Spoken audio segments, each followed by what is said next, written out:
Okay, so I just came across this tool called Kiro, and it's really changing the game for coding. It's an IDE with AI features. Wait, what? Right? Kiro claims to help you go from prototype to production using spec-driven development. Like, how does that even work?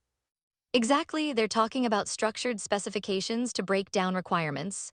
It's like a roadmap for your code, right? Totally. But doesn't that assume everyone will know how to create effective specs? I'm skeptical about how accessible that is. That's a fair point. I wonder if they offer templates or something to guide users, because writing specifications can be tricky. And there's the hooks feature that automates tasks based on file changes. That's pretty cool, but can it really understand context? Right? I mean, if it responds to development events, that could save tons of time. But what if it misinterprets the changes? Or worse, what if it breaks something? Automation sounds great, but it needs to be reliable. The evidence for that is actually mixed. True, it's like giving a toddler a chainsaw. It could be useful, but also really dangerous if not handled correctly. That's a vivid analogy. And what about their agentic chat feature? Building features through conversation sounds fascinating. Yeah, but I wonder how well it understands different contexts. What if it suggests something that's totally off base? Exactly.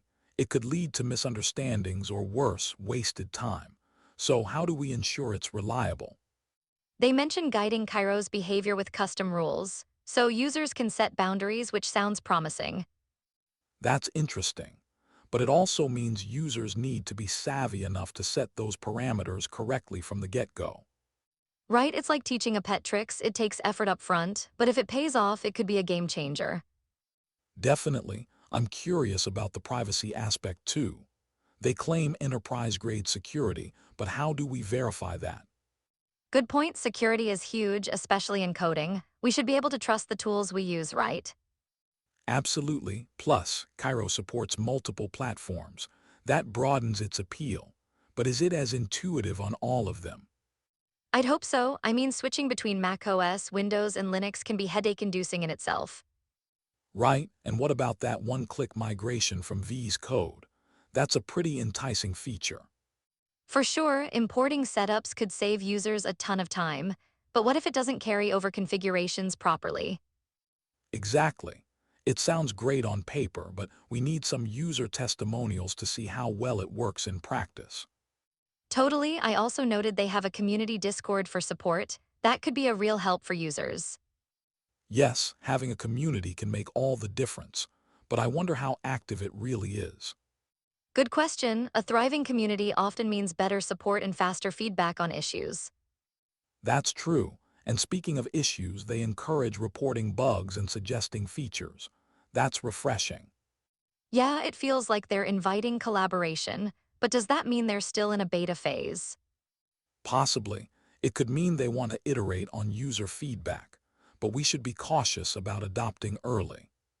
Right, early adopters often face growing pains. So what's the takeaway here? Is Kiro worth a shot? I think it's a mixed bag. The features are intriguing, but the implementation needs to be smooth for it to succeed. Agreed, I'm excited about the potential, but I'm keeping my expectations in check. Let's see how it develops. Definitely. And maybe we check back after a few months to see how feedback shapes its evolution. Absolutely, it could be a fascinating case study in how community-driven tools evolve over time. And that's a great reminder of the importance of user involvement in tech development. We've got to stay engaged. For sure, keeping the conversation going is key to making these tools truly useful. I love how we explored this. Me too. I can't wait to see where Cairo goes from here. It's like being part of a tech revolution. Exactly, and who knows? In a few years, we might be using Cairo-like tools as standard in programming. That would be wild. But it raises questions about how much coding knowledge we'd really need in the future.